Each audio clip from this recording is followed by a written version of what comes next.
Hi and welcome to City Happenings. I'm Mayor David Black. Our Recreation Department has moved as the city readies for building the new community center. You'll hear from the department director on what the move means to you. Over Thanksgiving weekend, the city held its annual Winter Wonderland. This has always been such a great event. You'll hear from one of our city council members on what they think about it. The current D.A.R.E semester is coming to a close, and once again, the partnership between our police officers who teach the D.A.R.E classes and the local school district shows how strong that relationship is. The school superintendent talks about what D.A.R.E means to the elementary schools.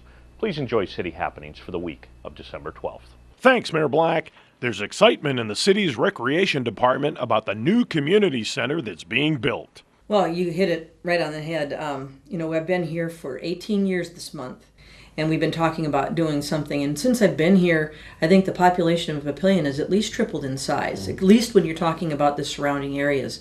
So as we've grown over this time, we've not added another real park and recreation amenity to the community. And it's really time for this community to have some facilities that they can have here in this town rather than driving out into the metropolitan area, to have. But having said that, it's very exciting. It's something that we've been waiting a long, long time for, and we're really, really excited to create a facility that this community is going to be really proud of. Hanson says Recreation Department services will not change in the interim. No matter where we're located, from this office standpoint anyway, the same services, the same programs, the same activities that they've always gotten from the Papillion Parks and Rec Department, they're going to continue to get. Looking forward, growing and expansion are the key words. The exciting part is that we're going to get to, in the planning and looking at this growth opportunity, what more we're going to be able to do down the road out of this department, the expansion of our parks programs, the increased number of ball fields that we're going to be able to have, the soccer programs, and the field spaces that we have been sorely lacking since we've grown. The things that we're going to be able to offer are going to be a quadruple for this community. The move has its challenges, but it's not a problem. There might be a little bit of growing pains in this transition because, the space opportunities that we had to move to are very limited in the community. And so what we were able to do on first floor City Hall is to create a space where we could open up and still have our kids' dance programs, our yoga programs, our fitness programs. They'll all be on first floor of City Hall. The space is a little bit smaller than what we had before, but we shouldn't miss a beat in what we're still going to be able to offer everybody. The Recreation Department administrative offices are now at 145 West 2nd Street. Papillion's Winter Wonderland was held on Thanksgiving weekend. This is just a super thing for Papillion. Great weather this year. It's going to be a good turnout. There's a lot of people there already, and it really don't start till 5. The councilman gave his thoughts as to why Winter Wonderland is so well attended every year. Papillion's a great place. A lot of people understand that. See it, come. Beautiful. Thank you. Enjoy the evening. The local school district still supports the D.A.R.E program. Superintendent Andy Rickley says D.A.R.E is important for many reasons.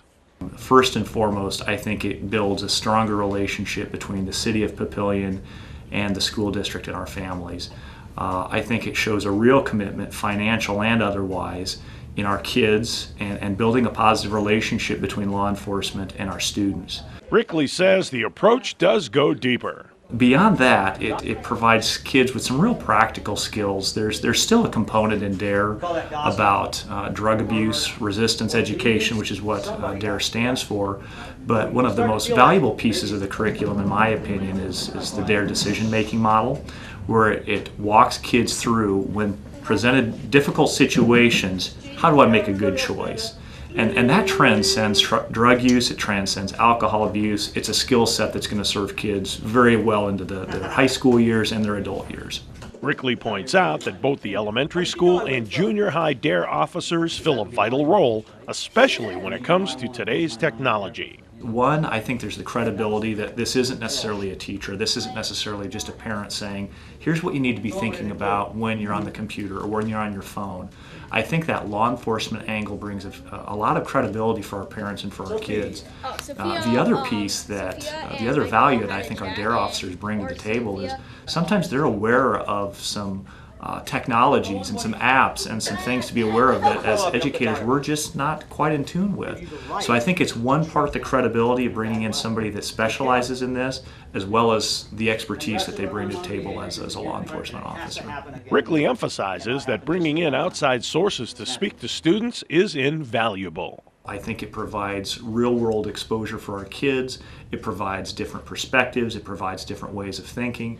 It strengthens both the community and the school district. So any opportunity we have to bring in an outside agency, whether it's the police department or the fire department, we're going to jump at that opportunity, and that's going to create better opportunities for our kids.